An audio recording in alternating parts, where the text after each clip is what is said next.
Hello and what is going on, guys? Welcome back to the channel. My name is Miguel and you're watching Miguel EDC. Welcome back. Today we have another knife review.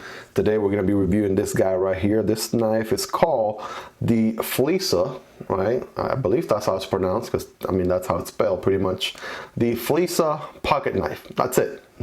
No other fancy name. I guess they didn't want to get creative with it. They just call it the Flissa pocket knife. And I don't know, that I kind of wish they named it something different, something unique. Like you got the Civivi Elementum, the Kershaw Leak, right? But this one is just the Flissa pocket knife. Now this is an interesting one. I gotta tell you guys, I am definitely very impressed with how this knife has performed. I have gotten a chance to EDC this knife for the last 2 weeks. If you missed the unboxing video on the channel, make sure to check that out. I'll probably drop a card somewhere so you can see that, maybe put it in the description as well. But let's talk about this knife. Let's first open it up. Let's see the action. Boom, look at that. This is an axis lock style knife. So it can open with the axis, right? Just like that. But look at the action. Look at the action, guys. You could do that all day. It's so butter smooth, so fidgety, right? Of course, you could open it with your thumb if you wanted to for a slower action, right? You could do that. Can you do the reverse flick? Boom, all day, every day, guys, all day, every day. You want to be careful with that blade when it comes back, because it definitely, you know, slides back very fast. But the reverse flick action right there, so you can see it is so addicting, so addicting and so fidgety. So what are we working with for the Flissa pocket knife? So, well, right off the bat, we have a stone washed D2 blade. That's what we're dealing with right here. And I gotta tell you, this blade right here looks like nothing else that I have seen. Kind of looks like a Warncliffe in a way, modified drop point Warncliffe sort of blade. To me, it kind of looks like a Cybertruck. That's kind of what I fell in love with this knife when I was just looking through Amazon, looking at different knives and whatnot, looking for something different, looking for something unique. This thing looks like the Tesla Cybertruck. I'm like, yeah, let me try that out. Let me test that out and see what that's all about. So yes, D2 stone wash blade. For the handle here, we're dealing with black G10. We got G10 going on as well.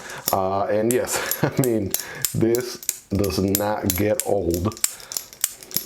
So let's get some overall length here. Let's get some measurements going on so we can sort of put things in perspective. What do we have? The overall length on this guy, I want to say, is going to be around, I want to say a hair over 7 inches, right? Probably going to be a 7 inches and 1/8 of an inch more. For the blade, we got a 3-inch blade, guys. 3-inch blade. At least the cutting edge is 3 inches exactly.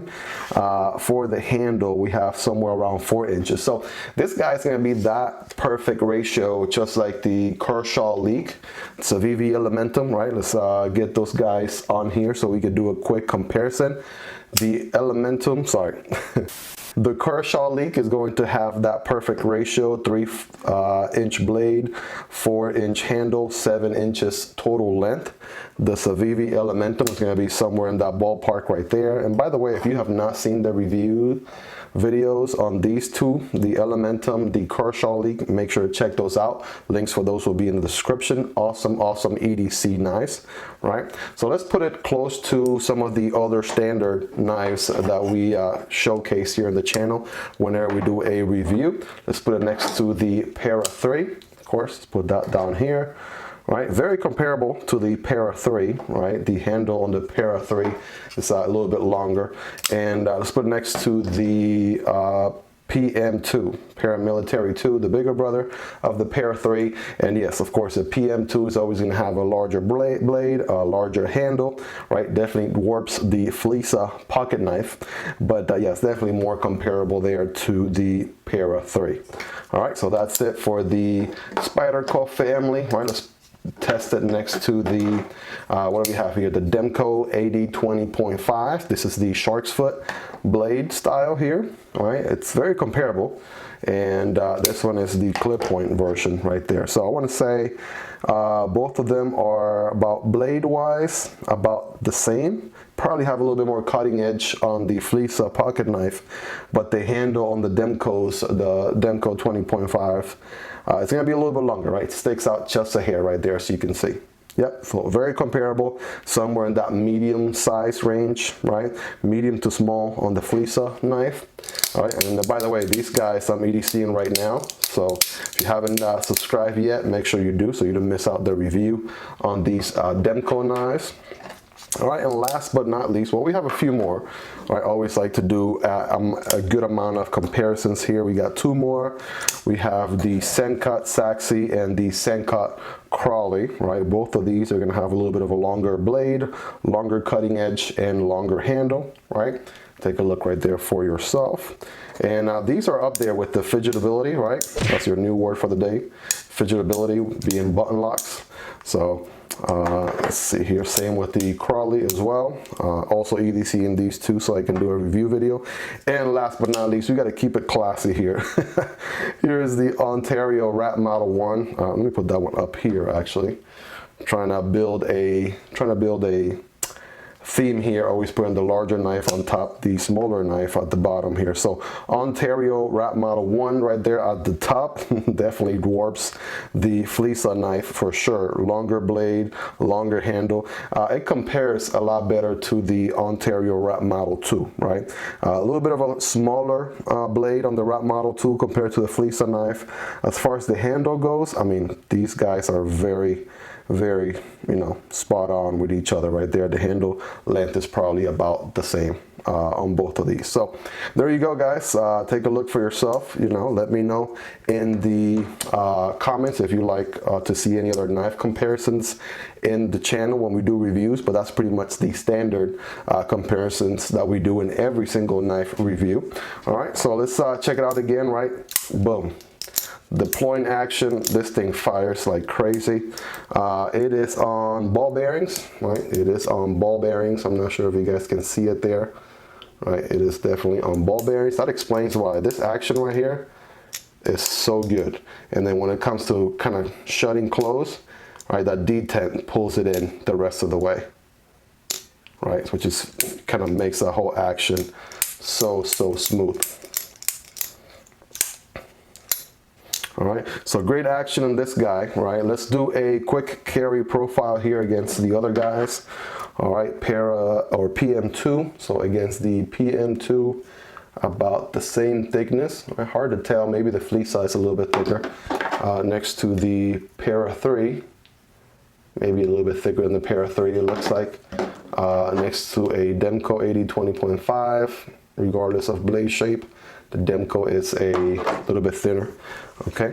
Compared to the Sencut Saxi, all right, you guys be the judge right there, but it seems that they are pretty spot on. The Flissa probably being a little bit thicker, right? The Sencut Crawley, same deal. Yeah, Flissa's a little bit thicker there. Rat Model 1, look at this guy, boom. Yeah, the Flissa's still a little bit thicker. So those G10 handles, they make the knife a little bit thicker, it seems. Rat Model 1, I'm sorry, Rat Model 2, yeah, this is a smaller brother, definitely a little bit slimmer than the Flissa folding knife right there. All right, let's do a, let's see, folded comparison, right? There is the PM2, Para 3. Of course, the spider codes are definitely always going to be a little bit thicker on the width because of the spidey hole there. This one actually sticks out or protrudes out quite a bit because of this blade portion sticking out, and especially this whole cutout, right? That whole cutout right there. Also sticks out a bit, not too much. All right, let's see it next to the Demco brothers here. All right, yeah, definitely a little bit slimmer than whichever Demco 20.5 variant you compare it to, regardless of the blade. Yep, definitely a lot lower on the width there. All right, let's keep it fair here. Check the Sencut brothers as well. The Crawley, I want to say the Crawley, it's a little bit slimmer, and the Saxi might be the closest match right there as far as the overall total width. And last but not least, of course, we have to check the Ontario brothers too. Boom, there's the Ontario Wrap Model 1 and the Ontario Wrap Model 2. All right, so it's somewhere in the middle, right? Not as slim or as narrow as the Wrap Model 1, but definitely, I think a little bit less than the Wrap Model 1. So bigger. I got the two mixed up. So definitely a little bit thicker in width than the Wrap Model 2, and probably a little bit closer in comparison to the Wrap Model 1 on the width. Okay, let's do a quick hardware check, guys. We always do a hardware check in every video. My tools are linked in the description as well. They're affiliate links. They help out the channel. I work with the Strabito tool set, linked down below, and it just has every drill bit that I could possibly imagine, I could possibly need. So let's take a look here. Looking at this guy, I want to probably guess somewhere around T6 and T8. Right, let me start with T6. Test that in the handle there. All right, got butterfingers, of course. That never helps. So there it is, T6 on the handle. Right, definitely something bigger for the pivot. All right, that pivot is going to be a T8. Yep, T8 on both sides. And as far as the bucket clip, that's going to be T6 as well. This is a quick blade stock thickness on this bad boy here. Let's see, in the thickest area, we're dealing with, all right, 0.10, right, 0.10 inches right there. That's the thickest portion right here by the tip. I know that's a very pointy, licey tip right there. All right, it's gonna be 0.02 on the very, very tip right there. Let's also get a quick weight on this guy. Let's see, a quick weight on this bad boy here. Let's see what we got. Okay, that's a lot of grams. We are looking for ounces. There we go. All right, 3.6, so it's a little bit heavier than the Kershaw Leak, a little bit heavier than the Elementum. So let's see, 3.6 ounces. So let me tell you guys about my experience EDC in this guy. It's definitely been over 2 weeks for sure. This guy this has been through so many cardboards. We have a fireplace that we started doing like every other night pretty much, and we were burning wood and some cardboard and things like that to get the fire started, and this thing cut through that cardboard like nobody's business.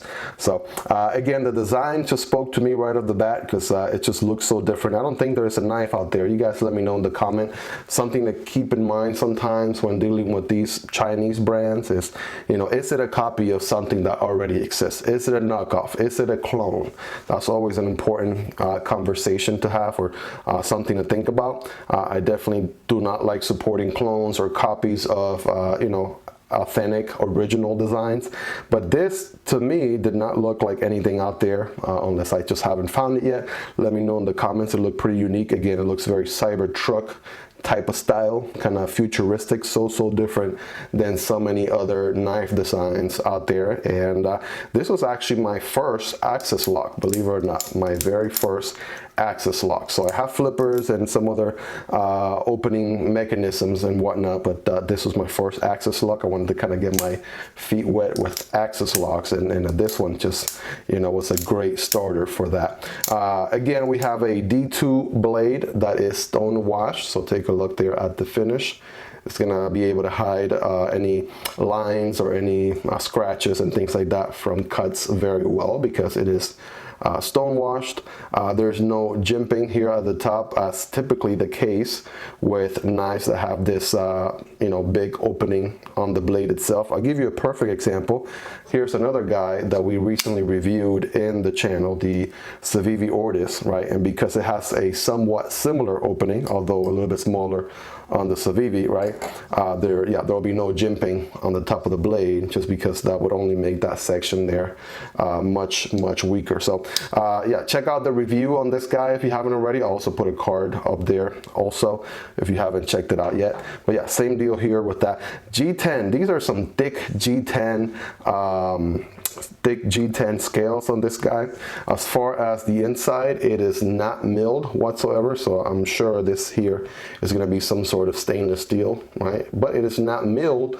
That's why it's over 3 ounces, right? So that's something to keep in mind as well. It should be a very robust knife. I like this red accent right here. You only get that on one side, not the other. So got that red accent right there.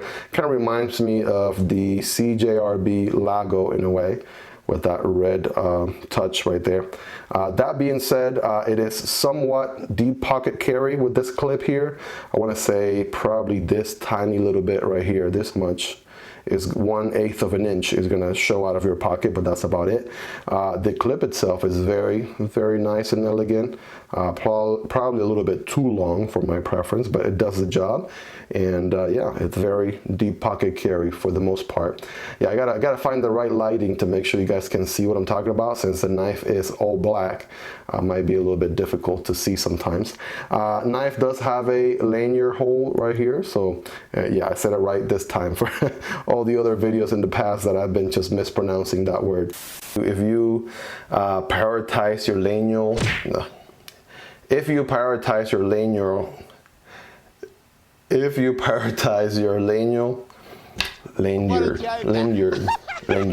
lanyard hole right there. All right, if you're into that, that is there for you. And I mean, as far as the blade, look at that blade right there. That is pretty centered right there, right off the bat. And again, I have been EDCing this guy like crazy so far. So the blade there is pretty centered, and even after some use, it has remained pretty centered. So locking mechanism, this is an axis lock, right? Axis lock. I think Omega springs are typically the issue with axis locks and things like that, right? And you probably see inside, there you go, you can see a little bit, there's some pocket flint all over the place, but yeah, you can see kind of that milling there for the Omega spring. Yeah, that is what axis locks are all about. So there's a spring that holds the blade there, and by the way, that's pretty locked in place. That's not going anywhere. And then when you pull back on the bar right there, if you pull back on this bar, see this bar right here with the Omega springs, then it releases the blade, right? And by the way, this one just slides back and forth like a guillotine, so you want to make sure your fingers are out of the way. Otherwise, you could risk getting some cuts. Although, you know, you'll have to be kind of like a rookie for that to happen. I feel like as long as you have some good practice with, you know, just folding knives or axis locks, you'll be all right. I was new to it, and it didn't, you know, it was not an issue for me at all. As far as sharpening, right, got a nice sharpening choil right there, which is pretty good. How does it feel on the hand? Well, when I grab the handle here, right, I can get a nice comfortable grabbing handle position here. Only a tiny bit of handle left. I do have average hands, so not too big or too small, but you know, this is plenty of handle, at least for me, right? And yeah, as far as the, you know, kind of cuts forward, backwards cuts, I want to say yes, you'll be all right with those as well. Let's do something that I haven't done for any of the other reviews, and that is the paper cutting test. When I say again, this guy has been through so many cardboard boxes, I can't even begin to explain, but here we go. Let's test it and see how it does. All right. I get a little bit of, all right, you guys be the judge of that.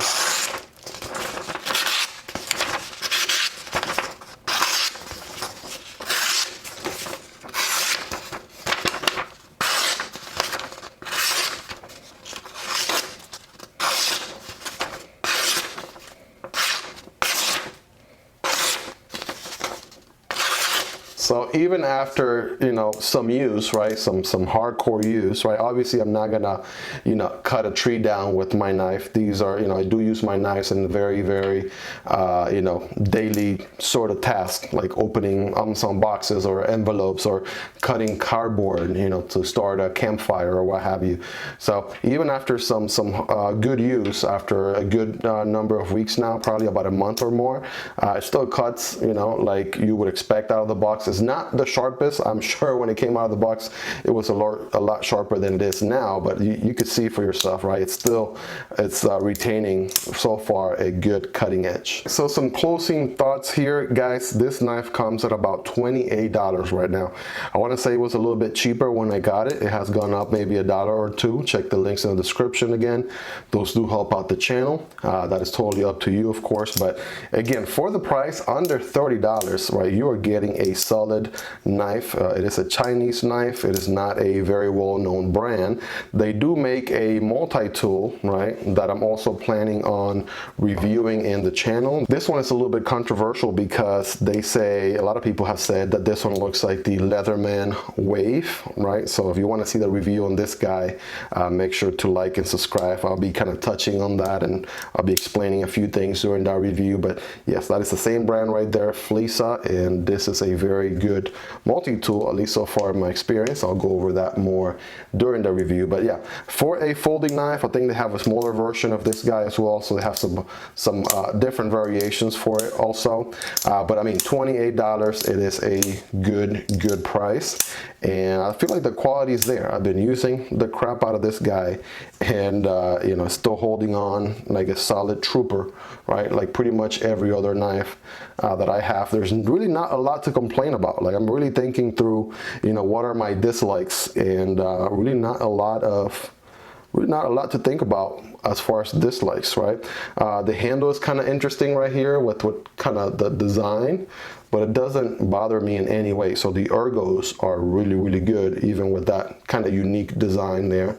Right, definitely it's not going to carry like a, you know, Boker Kalashnikov or anything like that, but you know, for what it is, right, with the thick G10 scales, right, feels nice and comfortable. Maybe the pocket clip, you know, I can feel that, you know, a little bit more than I would want to, but other than that, I mean, it is solid for the price. So if you like this review, guys, don't forget to smash the like button. After this review, we're gonna have the review of the multi-tool in the channel. It might just be live right now, so check out the card right here, right, if you want to see the review on this guy. Don't forget to like and subscribe, you guys. I'll see you next time. Peace.